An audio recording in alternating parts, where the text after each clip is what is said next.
Buonasera a tutte e a tutti, grazie di esservi connessi con noi a Succede alle 31 di Eraldo. Siamo alla terza puntata di questo autunno 2020 e io intanto do il benvenuto alla collega Fabiana Bussola. Ciao Fabiana.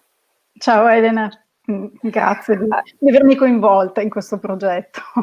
Grazie a te e intanto insomma una serata dove parleremo di un tema abbastanza tangibile per moltissime famiglie italiane e anche veronesi e che riguarda forse anche un po' vari aspetti della vita, no? Quindi abbiamo intitolato questa puntata Poveri noi, coinvolgendo due persone che appunto su questo tema hanno parecchie cose da dirci, quindi io intanto do un benvenuto corale a entrambi, ad Adele Biondani, buonasera. Buonasera, grazie dell'invito.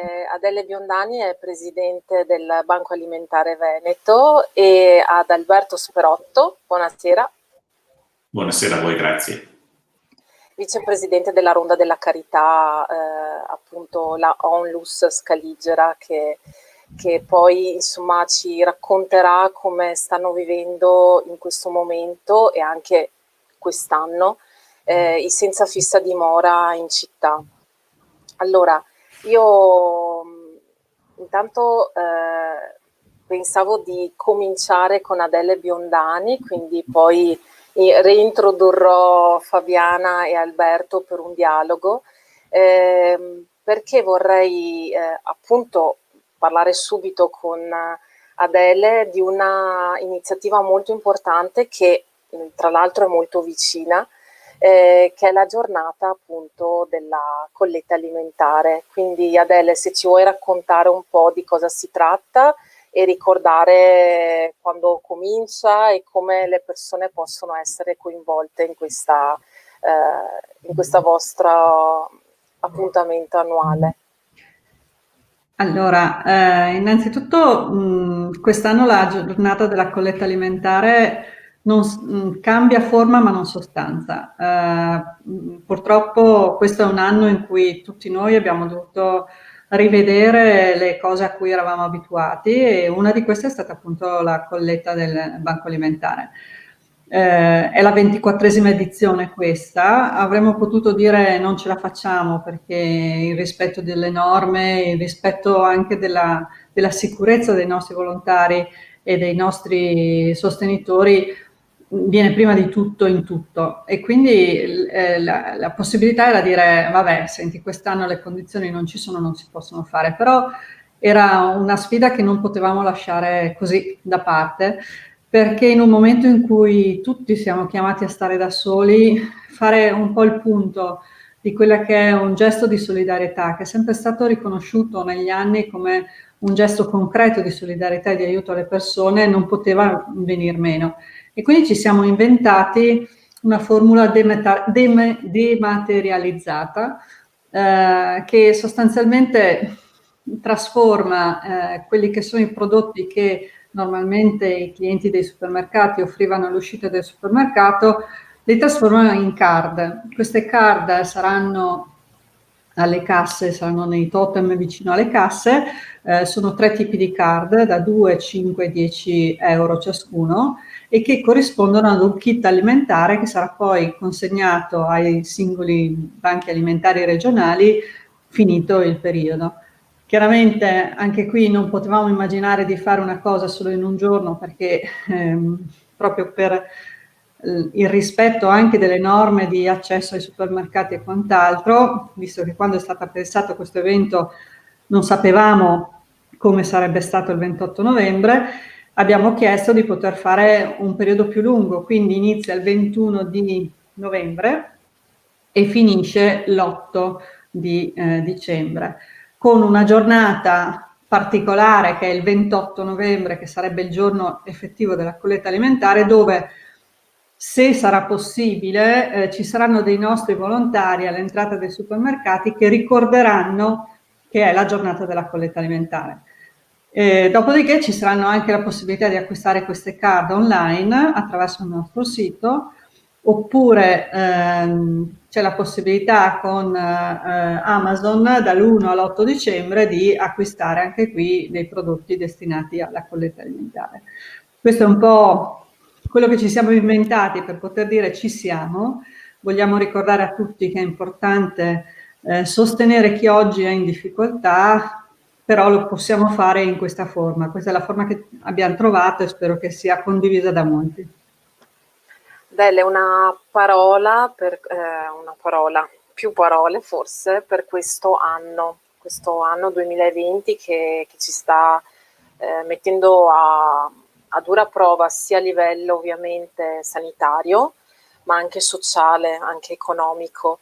Ci puoi un po' raccontare i numeri che avete raccolto magari del 2019 per fare un quadro un po' della situazione, in particolare del Veneto, visto che comunque è questa la regione in cui ci troviamo, magari anche poi con una piccola postilla su Verona, e anche una fotografia di questo 2020. Sappiamo che non abbiamo i numeri, non possiamo basarci su statistiche, però sull'esperienza sì, su quello che stai vedendo tu proprio da presidente del Banco Alimentare, se ci fai sapere un po' come stanno cambiando le cose da questo punto di vista. Allora, se dovessi identificare delle parole che descrivono questo anno, potrei immaginare sfida, perché è una grande sfida, condivisione e solidarietà. Due numeri del 2019. Nel 2019 abbiamo assistito, grazie alle associazioni, di cui appunto la Ronda della Carità è una delle nostre più storiche associazioni, abbiamo assistito oltre 100.000 persone in Veneto. Di queste circa 30.000 sono nella provincia di Verona. Abbiamo loro distribuito, per dare un numero di quantità di prodotti, sono 4.700 tonnellate di prodotto.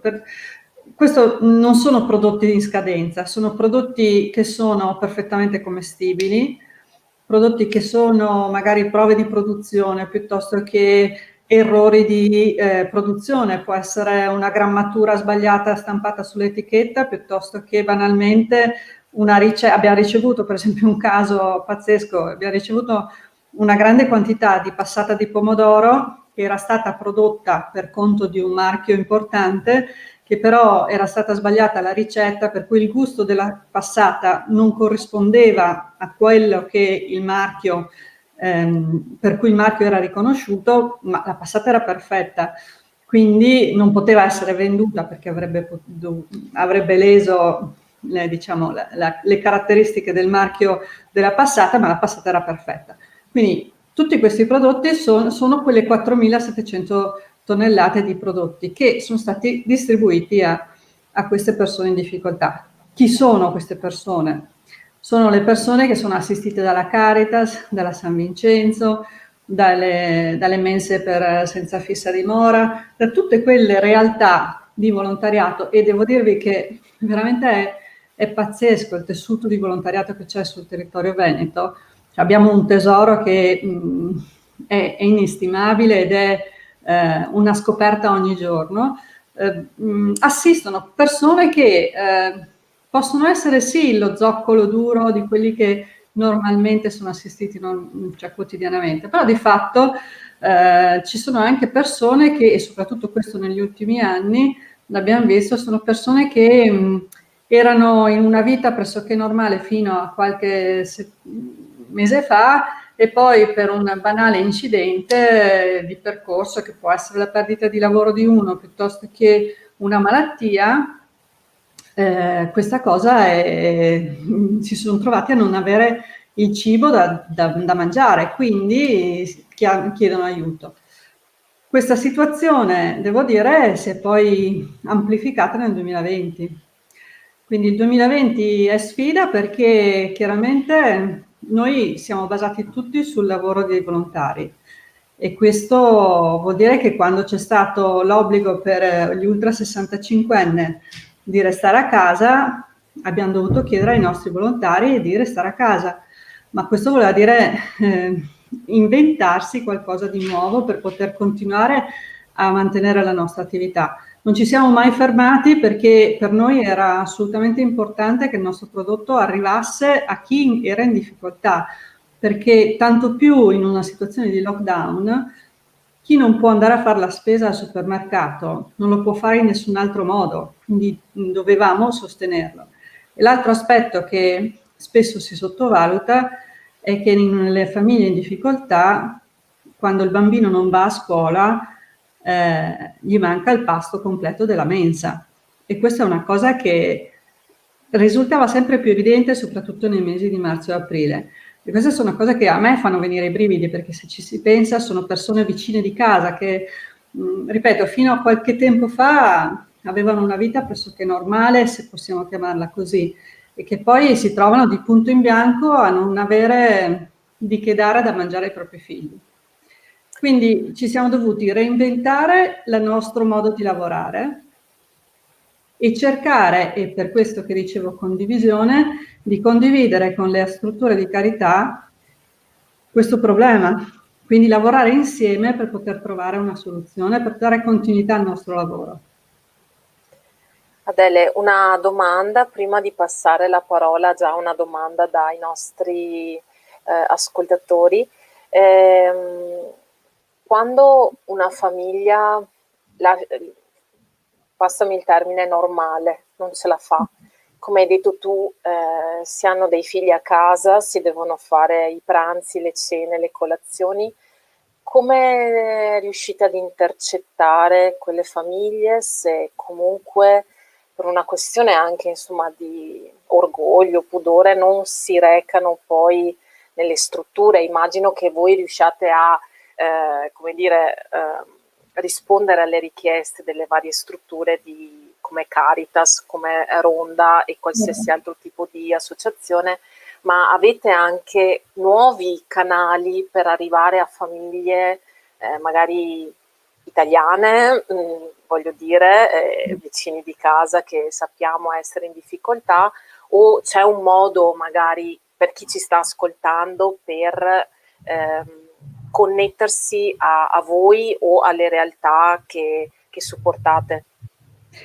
Allora, una cosa che è stata più che una novità, una cosa che si è amplificata molto nella scorsa primavera è che noi ricevevamo richieste di aiuto direttamente dalle persone, ma anche negli anni passati, ma l'esplosione della richiesta di aiuto che abbiamo avuto in aprile è stata veramente impressionante. Quello che noi facciamo in quelle occasioni è quello di, vabbè, in primis, se c'è proprio l'emergenza immediata, una borsa della spesa la si fa al momento e in modo da poter sostenere la cosa. Però noi siamo convinti, come sono convinti tutte le strutture di carità, che una borsa della spesa debba essere accompagnata da una compagnia nel momento della difficoltà. Spesso il cibo è la punta dell'iceberg di qualcosa che va oltre. Quindi noi non abbiamo questa risorsa, non lo possiamo fare, non è nel nostro scopo. Quindi quello che noi facciamo è chiedere alla persona che ci chiede aiuto in che zona abita e chiedergli se sono interessati ad andare in qualche associazione della loro zona, perché anche qui bisogna avere la sensibilità di capire se queste persone sono proprio, cioè hanno piacere di andare magari alla Caritas parrocchiale dove li conoscono, quando invece magari sono più a loro agio se vanno in una struttura che è in 2 quartieri più là. Più lontana, quindi, certo. Sì, perché così non c'è l'imbarazzo del chiedere. Il chiedere aiuto è una grande cosa che una persona riesce a fare, ma richiede un grandissimo sforzo e una grandissima personalità. E quando si è in un momento di difficoltà, chiedere aiuto si fa veramente fatica. Quindi cerchiamo di dargli il più possibile tutte le soluzioni perché possano trovare qualcuno che li accompagni in questo momento di difficoltà. Certo. E arriva da Federico Martinelli questa domanda: fate in modo che i vari supermercati permettano di acquistare le card anche con i buoni pasto, può essere un valore aggiunto e uno stimolo in più. Avete discusso di questa opportunità oppure è magari un progetto che si potrà approfondire negli anni prossimi? Ma io chiedo, senza dubbio, chiederò alla fondazione che sta seguendo questo rapporto con la società che gestisce le card se è possibile fare questa cosa. Sinceramente io questo non lo so. Io credo che le card si possano pagare alla cassa con tutta la moneta che la cassa accetta, quindi da quello che mi è stato spiegato al supermercato la card sarà acquistata all'interno della spesa generale che il cliente farà, quindi credo che se il supermercato accetta i buoni pasto, perché no? Però non sono esperta di questo. Certo, intanto abbiamo lanciato questa cosa, vediamo se succederà. E allora, intanto grazie mille di questa introduzione e faccio entrare con noi appunto Fabiana Bussola che ci accompagnerà invece con il dialogo con Alberto Sperotto e vi lascio ovviamente la parola e poi ci rivediamo fra poco. Grazie Elena. Il quadro, insomma, vorremmo che fosse un po' più variopinto, invece abbiamo dei toni di grigio in questi mesi piuttosto preoccupanti, ecco, come abbiamo sentito anche da quello che ci ha riportato Adelia Biondani. Tra l'altro, quando si arriva alla stagione fredda, i senza dimora diventano di nuovo protagonisti, fra virgolette, dell'informazione, perché si pensa a chi vive per strada, soprattutto quando comincia a fare freddo. Purtroppo poi si possono trovare anche dei titoli molto brutti sui giornali, sui media, perché il freddo spesso non lascia delle alternative, troviamo anche delle persone che letteralmente muoiono di freddo. Diciamo che questa è la stagione in cui la ronda si fa sentire anche di più, anche per sollecitare le cittadine a partecipare a raccolte di diversi materiali che possono essere necessari, come anche le coperte, è piuttosto tradizionale, se passiamo questo termine, in questa fase. Però la stagione che si è aperta ha delle connotazioni un po' diverse. Volevo chiederti effettivamente com'è cambiata la vita in strada da quando è scoppiata la pandemia. Credo che ci siano delle forti conseguenze anche sul piano delle opportunità di lavoro. Sappiamo che spesso per strada troviamo persone che in realtà lavorano magari in maniera irregolare, non normata, non protetta, ma in qualche modo riescono a portare avanti la loro quotidianità. Adesso invece che fotografia possiamo fare? Non ti chiedo tanto i numeri, se li hai benissimo, ma più che altro il quadro. I numeri sono molto semplici, nel senso che rispetto a 12 mesi fa i numeri sono moltiplicati per 3. Attualmente siamo stabilizzati tra i 250 e i 300 pasti a notte, che significa circa 230-270 persone, che sono dei numeri molto alti. Numeri, come abbiamo già detto, che hanno messo in grande difficoltà anche la nostra struttura, che non era certamente attrezzata per far fronte a questo tipo di emergenza, e numeri che non sono certamente destinati a calare, anzi sono destinati ad aumentare.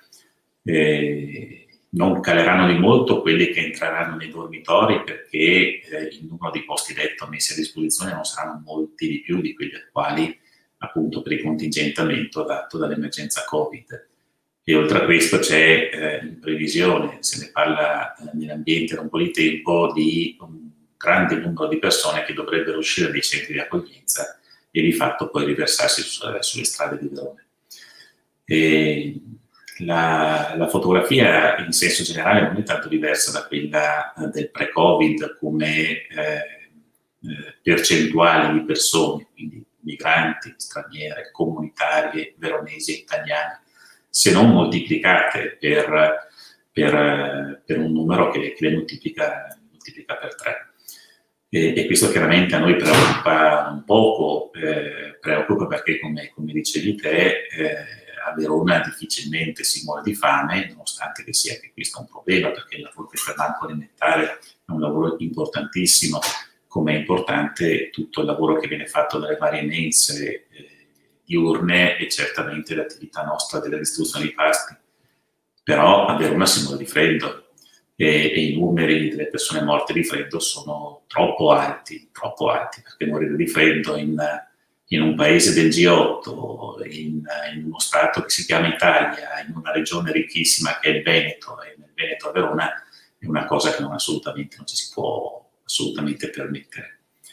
E tant'è vero che per questo, ma soprattutto anche in virtù di quello che è successo nella mensa del Marana, dove è stata chiusa per un focolaio all'interno, noi abbiamo chiesto al Comune di Verona di attivarsi con un piano di emergenza nel caso in cui noi dovessimo sospendere il servizio. Come è successo al Marana, potrebbe succedere anche a noi.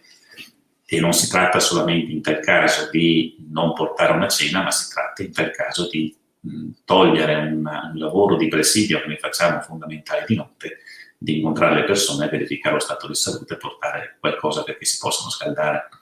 E quindi ci auguriamo che questo possa succedere. E queste sono sempre persone purtroppo che sia nelle ordinanze sindacali che vietano le piazze, che vietano le panchine, che vietano i parchi, ma anche all'interno dei DCPM che vengono fuori, sono sempre assolutamente ignorate. Cioè non si può pensare di non considerare dei numeri che secondo l'Istat nel 2015, quindi tanti anni fa ormai, indicavano in più di 50.000 persone in Italia senza dimora. E sono persone chiaramente che sono le più vulnerabili. Immaginatevi cosa significa per una persona che vive di carità e di elemosina, o comunque di carità che può essere anche il caffè che viene offerto dal bar nel momento in cui gli esercizi vengono chiusi. Significa perdere proprio anche una fonte di sostentamento per la propria vita. E quindi più o meno questa è la fotografia dell'associazione. Un'associazione che nonostante le difficoltà, ne abbiamo già parlato, insomma, dei numeri alti, dell'aver dovuto mettere in piedi un protocollo abbastanza severo per quanto riguarda l'uscita serale, ad esempio, e quindi contingentamento di volontari. Di notte si esce in 10 volontari su 3 furgoni, nel pre-Covid si usciva anche in 25. Per fare questo abbiamo dovuto riorganizzare completamente l'associazione in pochissimo tempo, e in questo sono nati i cucinieri di strada, che anche grazie al banco alimentare e donazioni durante il giorno preparano i pasti che vengono poi sigillati in piatti e consegnati la sera, quindi un servizio più veloce. E il servizio delle colazioni, anche quello è stato chiaramente contingentato nelle presenze. E nonostante questo, la presenza, la richiesta di veronesi che vogliono fare i volontari è sempre molto, molto alta. Ed è una ricchezza questa, una ricchezza fondamentale per un'associazione che si basa sul volontariato. E quindi l'impegno nostro è quello di cercare di lavorare sempre per trovare dei nuovi progetti da fare, nonostante appunto l'emergenza, per poter dare da un lato risposta a bisogni delle persone senza dimora e dall'altra parte per dare anche la possibilità alle persone che vogliono dedicare del tempo all'associazione per poterlo fare. Sì, so che parleremo poi di un progetto appena lanciato, proprio legato all'italiano, e lo approfondiamo tra poco. Io avevo una domanda da farti, visto che ci si deve sempre un po' riorganizzare di fronte a questa emergenza, e quindi vedere di continuare a dare un servizio però con grandi limitazioni. Mi chiedevo se in questi mesi c'è stato un dialogo con le istituzioni, cioè con tutta la rete delle istituzioni di cui voi avete comunque bisogno, perché incontrate diversi tipi di situazioni, di persone che si portano appresso storie, biografie anche molto complesse, soprattutto quando parliamo di persone che non hanno documenti, che vengono da altri paesi, ma anche italiani di cui si ha magari un'identità apolide e non si riesce bene a gestirle sul piano normativo. Notate una sensibilità, c'è un dialogo comunque costante, continuo, ci sono dei punti di fragilità nella relazione con le istituzioni cittadine? Il dialogo è molto frequente. La Ronda partecipa a un'attività che si chiama Tavolo di Strada, dove sono presenti i servizi sociali, è presente l'unità di strada dei servizi sociali, dove vengono affrontati problemi collegati alle singole persone e si cerca anche di ragionare su come poterne dare risposta. Purtroppo questo non è sempre sufficiente, nel senso che a volte si ha quasi la sensazione che l'attività che viene fatta dalle istituzioni sia molto spesso quella di chiedersi all'inizio se il caso che si propone è di propria competenza, e sappiamo che i casi di competenza sono le persone regolari, sono le persone che magari sono residenti nel comune di Verona o cose di questo tipo. Ad esempio, se si trova una persona, magari che sia anche una donna, magari che sia insieme a un minore, per strada, la prima domanda che si pone è: ma tu dov'è che sei residente, dove sei stata? Sì, magari ti diamo accoglienza per un periodo limitato, però poi sarai trasferita nel tuo comune di residenza, dove quei servizi sociali si dovrebbero far carico. Però è anche evidente che se una persona arriva da un piccolo comune, da Ronca per esempio, e viene a Verona, il motivo magari c'è, potrebbe essere un lavoro, una relazione che si è instaurata, e comunque i comuni molto piccoli non hanno neanche tanto la possibilità di fare molto. D'altra parte ci sono anche situazioni incomprensibili, nel senso che poco più, era un po' che se ne parlava, era stata proposta una casa che è alla Croce Bianca, la stessa dove c'era la sede di Radio Popolare qualche anno fa, a seguito di una manifestazione di interesse sembrava che tutto andasse bene, addirittura c'erano contatti frequenti con l'amministrazione e con gli uffici, e alla fine abbiamo anche indicato quale sarebbe stato lo scopo, e lo scopo nostro sarebbe stato metterci all'interno 4 persone al piano superiore in 4 stanze, persone che hanno comunque un minimo reddito e quindi poteva anche servire per i costi di gestione, e portarci sotto una donna che si chiama Caterina, che è apolide, nel senso che lei sostiene di essere polacca, però da tutte le ricerche che abbiamo fatto non risulta iscritta a nessuna anagrafe, e che da 15 anni in Italia, da 7 anni abita sotto un ponte.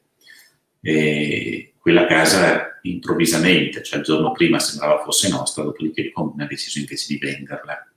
Ci siamo rimasti molto male naturalmente, perché era l'occasione per togliere almeno 4 persone per la strada, oltretutto da una possibilità a Caterina. Perché Caterina? Perché è una donna che ha 70 anni, al di là del fatto che nessuno dovrebbe dormire per strada, però in più se è donna, se è anziana, non deve assolutamente succedere questo. Di Caterina se ne sta parlando molto, da quando sono in Ronda più o meno se ne parla sempre anche al tavolo di strada, e la risposta spesso che arriva dai servizi sociali è: sì, Caterina un posto potrebbe averlo per la sua vulnerabilità, però chiaramente non può entrarci con il suo cane.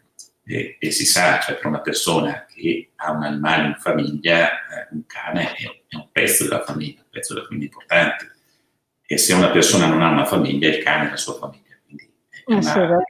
Questa è una storia assolutamente molto particolare, ma anche che ci fa avvicinare moltissimo a una vita precaria. In realtà anche la vicinanza di un animale spesso è l'unico modo di avere una compagnia, no? di passare ore e ore di solitudine, di vivere un'affettività. Poi essere aiutati, però dover rinunciare alla presenza dell'animale, ovviamente una persona è la prima a dire, anche se ha bisogno, è la prima a dire: no, faccio un passo indietro. Quindi voi che cosa avete fatto per rispondere ai bisogni di Caterina? Cosa è successo? Ora, Caterina periodicamente dal ponte fugge perché è una situazione in cui a volte ci sono delle cose che succedono sotto quel ponte che le danno fastidio e quando fugge quello è il momento per prenderla e proporre una soluzione. C'è stato un primo contatto attraverso unità di strada la quale aveva detto tentiamo una strada che potrebbe essere questa, tu procuri una roulotte con la ronda e noi procuriamo un terreno dove metterci la roulotte. E così più o meno è andata, nel senso che in 2 giorni, con una chiamata su Facebook, abbiamo trovato una meravigliosa roulotte lunga 6 metri, non è stata noi a Orfei a darcela, però lunghissima. Abbiamo trovato chi ce l'ha trasportata con una bisarca e in 2 giorni praticamente la roulotte era praticamente funzionante.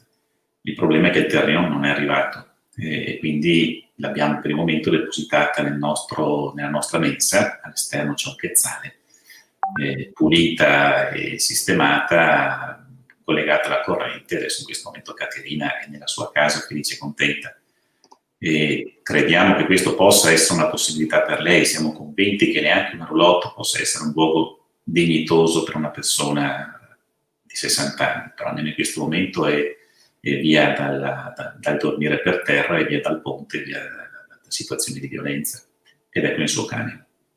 È fondamentale. Elena. Ne approfitto, visto che ci incontriamo virtualmente, ma ci siamo tutti e 4 in questa diretta, di farvi una domanda sia ad Adele che a Alberto, proprio per unire un po' i 2 mondi, no? Banco Alimentare e Ronda della Carità.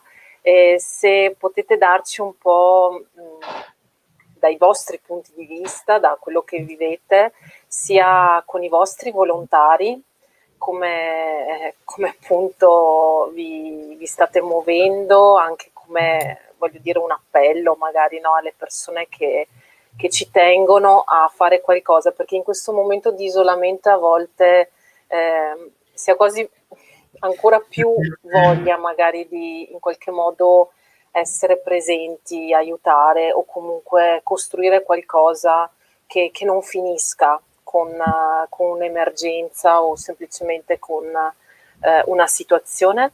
E ad Adele in particolare mi piacerebbe chiedere, soprattutto per una visione sulla regione, cosa si può fare di più, anche magari coinvolgendo il terzo settore, visto che comunque si potrebbero trovare nuovi modi per anche aiutare le persone, come dicevamo prima, in varie situazioni di difficoltà.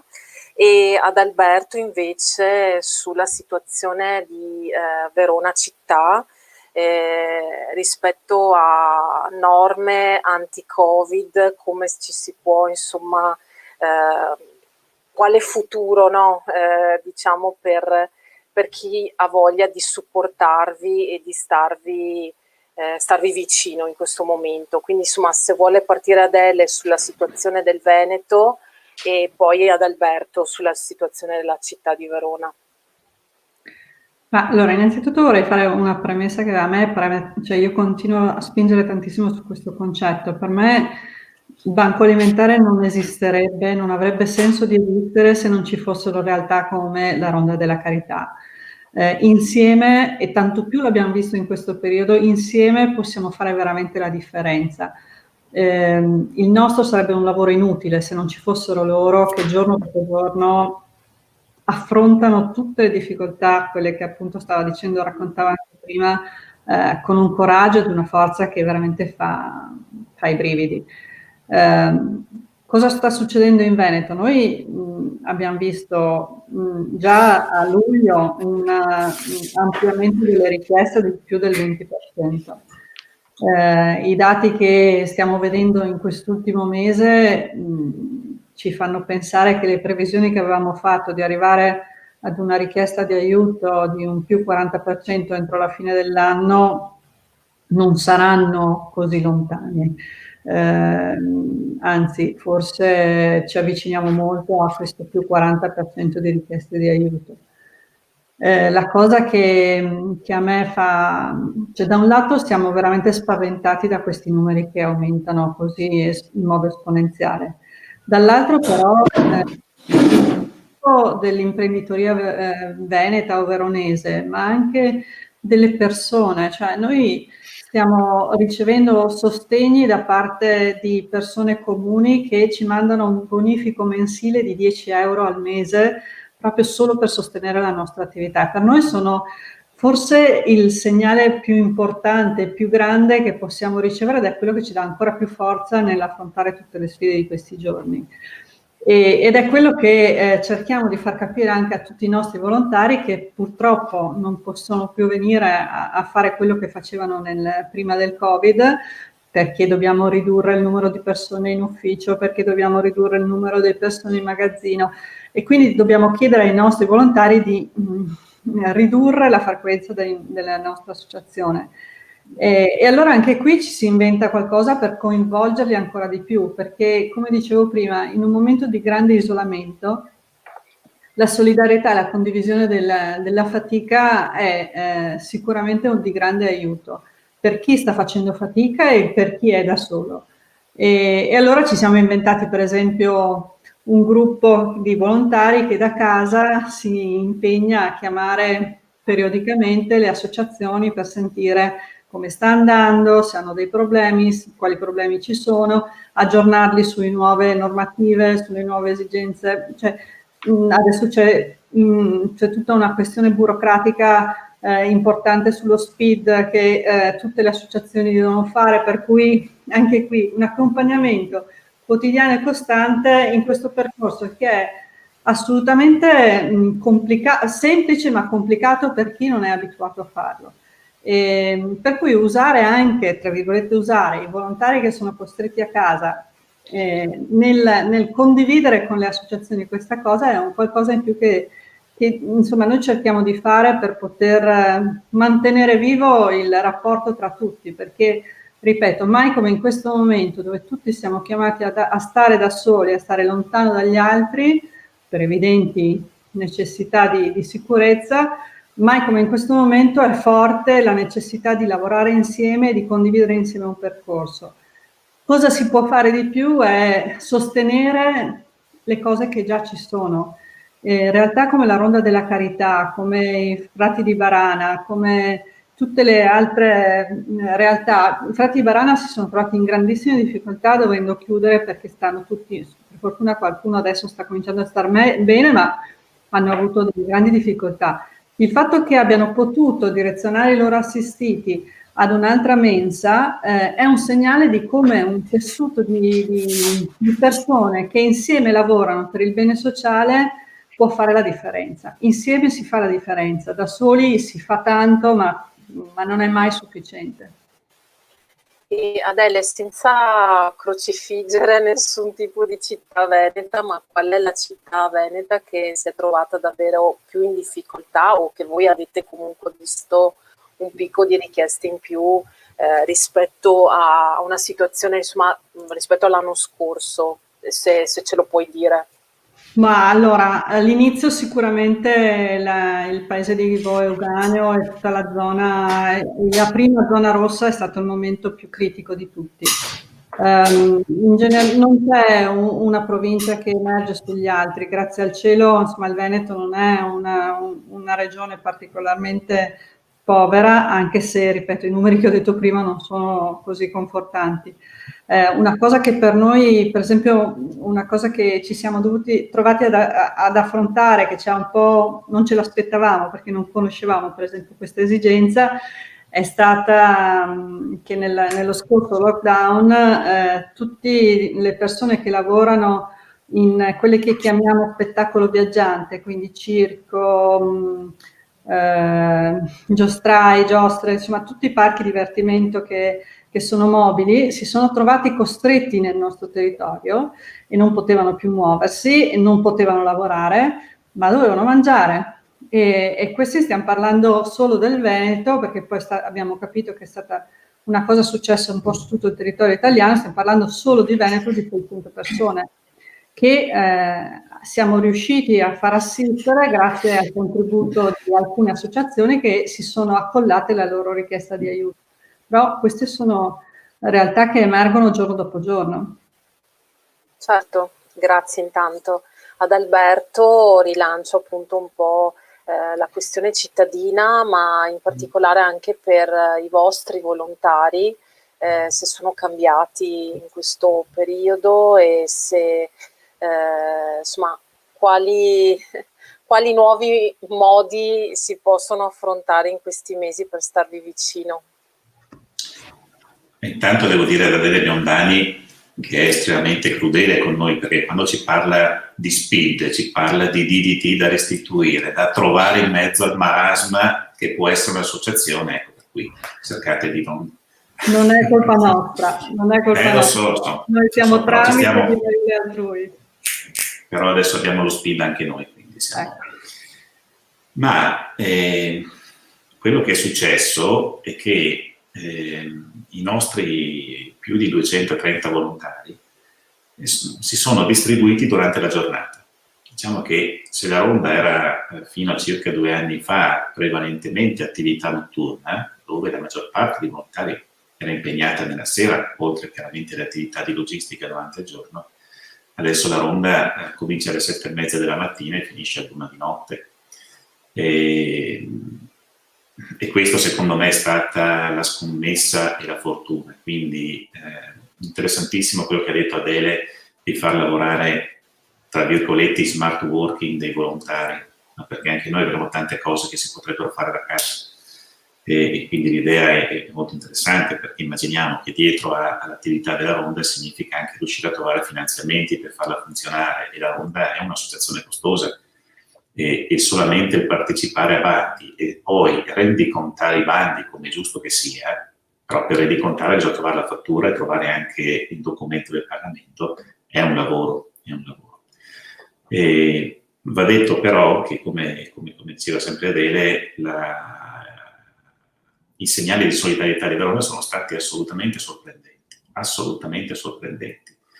Come lei, quando parla della donazione di 10 euro, io mi commuovo come fossi il ragionier Fantozzi quando vedo l'estratto conto delle donazioni, perché realmente, come dice Adele, cioè persone che partono, vanno magari in posta per fare la donazione di 5-10 euro.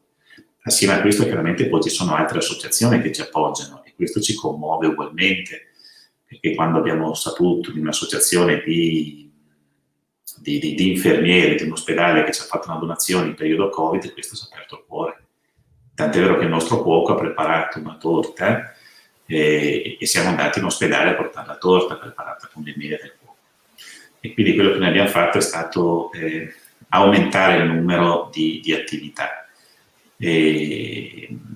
Però c'è un obiettivo che, e anche su questo penso che con Adele dovremmo essere d'accordo, che noi dovremmo lavorare con il sogno che un giorno sia la Ronda che il banco alimentare non sia più necessario che esistano, ma perché non è possibile che su problemi così importanti, che è la vita di persone, di cui non si parla mai, perché in televisione parlano sì di quanti numeri sono aumentati i contagi, quante persone purtroppo magari sono morte, però di quante persone sono finite in situazione di indigenza, che devono tirare sul telefono, chiamare il banco alimentare, chiamare noi, chiamare la Caritas, questi sono numeri che non vengono fuori, ed è una cosa che assolutamente deve essere in qualche maniera lo Stato sociale a farsene carico, e non possono essere scaricati completamente sul lavoro del volontario.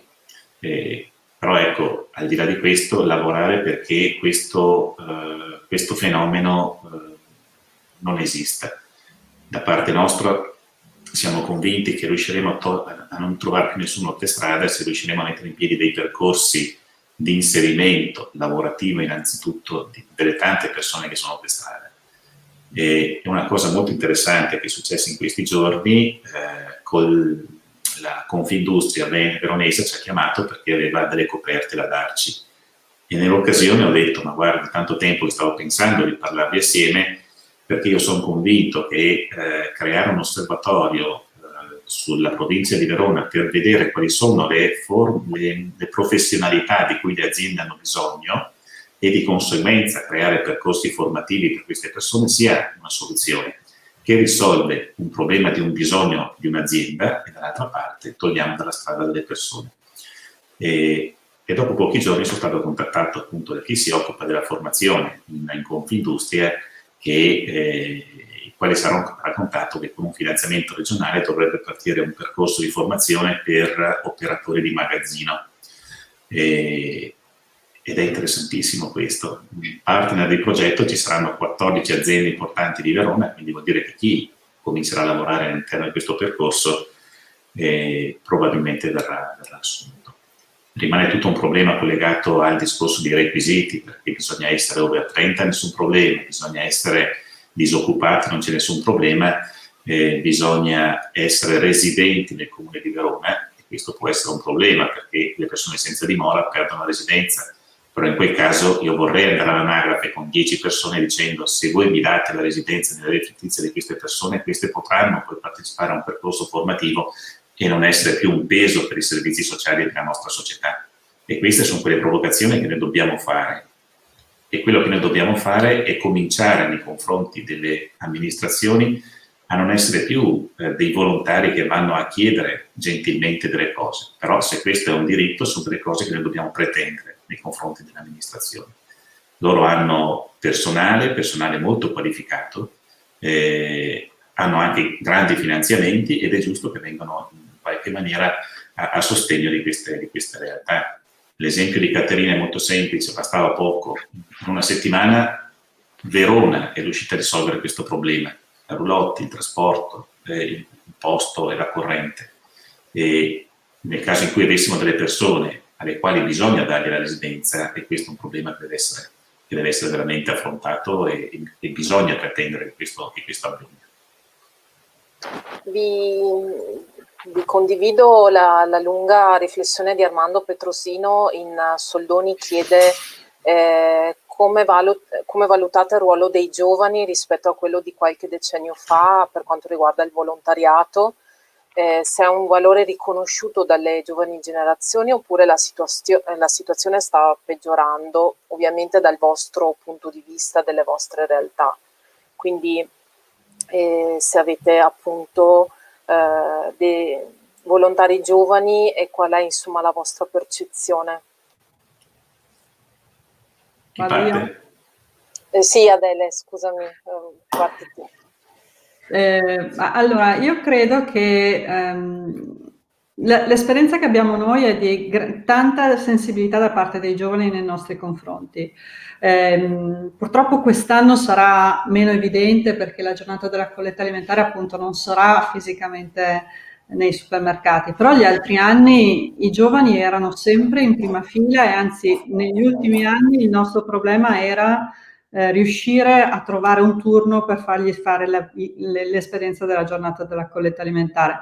Purtroppo il nostro è una tipologia di volontario, di ore di volontari che si sviluppano durante l'orario di scuola piuttosto che l'orario di lavoro, quindi nella nostra quotidianità i giovani sono coinvolti solo relativamente, magari il sabato mattina nella redistribuzione in magazzino, però diciamo che non hanno una quotidianità nella nostra attività.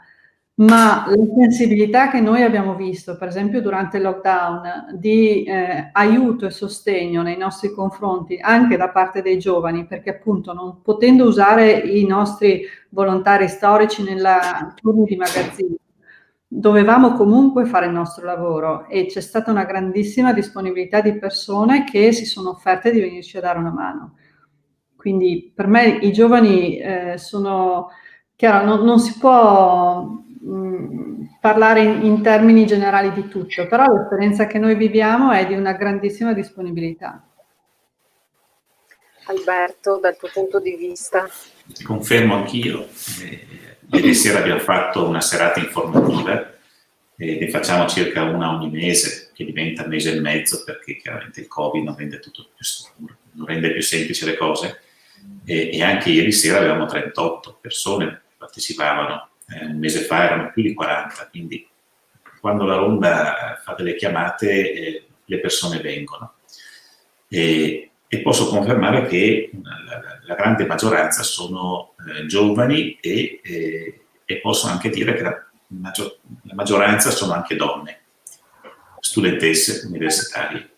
E questa è una cosa molto interessante, no? Perché se la Ronda della Carità ha nel proprio DNA l'assistenzialismo, che così deve essere, se una persona ha freddo e ha fame bisogna portargli la coperta e portargli da mangiare, da parte delle nuove leve invece c'è sempre più l'intenzione di impegnarsi su trovare soluzioni che vadano verso il riscatto di queste persone. E quindi questa contaminazione tra coloro che sono fondamentali nell'associazione perché hanno molto tempo, che sono chiaramente i pensionati, no? Che sono importantissimi, e mettere in fianco invece ai giovani che hanno la creatività, che sono dentro a un certo mondo, è quella contaminazione meravigliosa che si sta creando.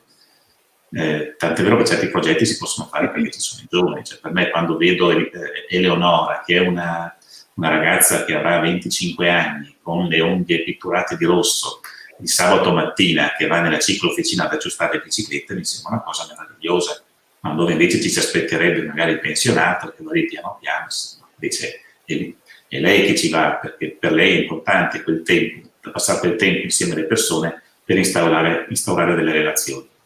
E quindi i giovani sono anche molto più portati forse alla curiosità, a cercare di capire le storie di queste persone, come mai sei finito per strada, da dove arrivi, cosa vorresti fare, no? E quello è importantissimo, perché è quello che abbatte i muri, no? Nel momento in cui ci sono delle relazioni, i muri non possono esserci, e quindi più persone possono venire in associazione, più persone possono fare esperienza, pur sapendo, ecco, che chiamiamola la mortalità infantile dei giovani è abbastanza alta in associazione, perché poi c'è la scuola, c'è il master, ci si sposa, si va a lavorare, però ecco, poi quello che si portano a casa è quello che riescono poi a contaminare nella loro società, quindi è un valore che è meraviglioso.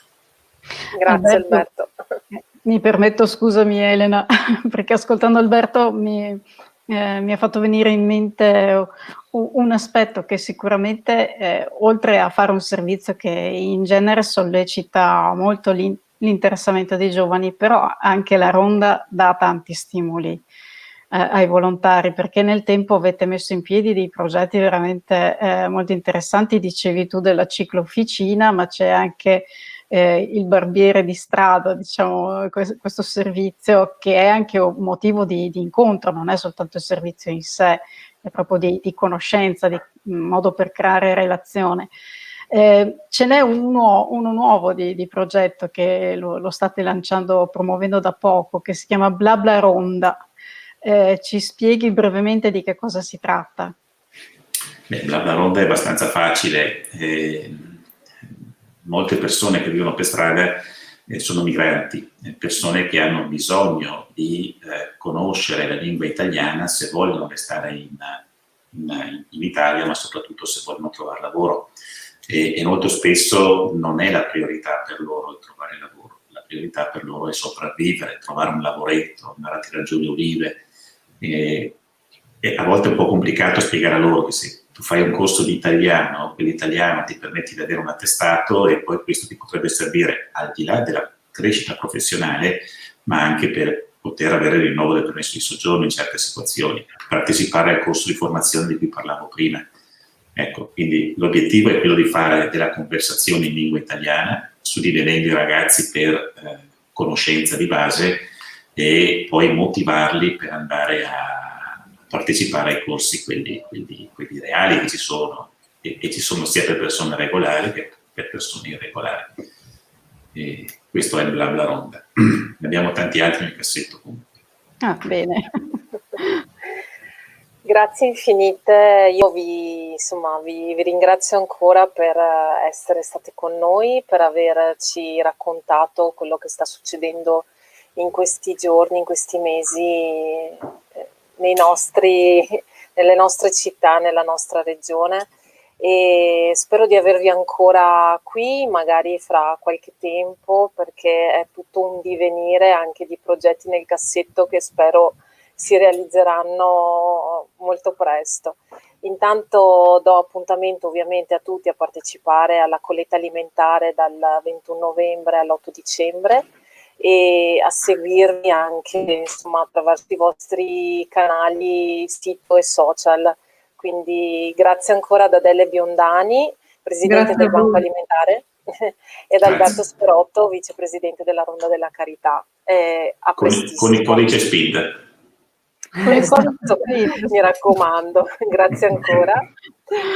Elena, in chiusura, Sì. se permetti, faccio una sollecitazione a chi ci sta guardando, perché noi andiamo avanti con le nostre dirette, la prossima sarà anche vicinissima, venerdì prossimo, sempre 18:31, cerchiamo magari di tener fede a questo orario, vediamo se piace, se ci seguite volentieri. Sarà un incontro, una puntata dedicata alla cultura, però la cultura viva, non soltanto parliamo di artisti, di scrittori, ma cerchiamo di intrecciare i temi con l'attualità e quello che ci sta succedendo. E infatti avremo degli ospiti particolari. Il tema è non è un paese per vecchi. Avremo come ospite il dottore Matteo Grezzana, che è direttore dell'unità operativa complessa di geriatria dell'ULSS 9 Scaligere, insieme con la scrittrice Federica Sgaggio, autrice dell'Eredità dei Vivi, edito da Marsilio. Quindi sarà un dialogo su chi sono i vecchi, chi sono gli anziani oggi, anche nell'ottica di quello che ci sta accadendo in questa stagione di pandemia in cui sono improvvisamente diventati gli ultimi più fragili. Quindi appuntamento a venerdì prossimo. Grazie.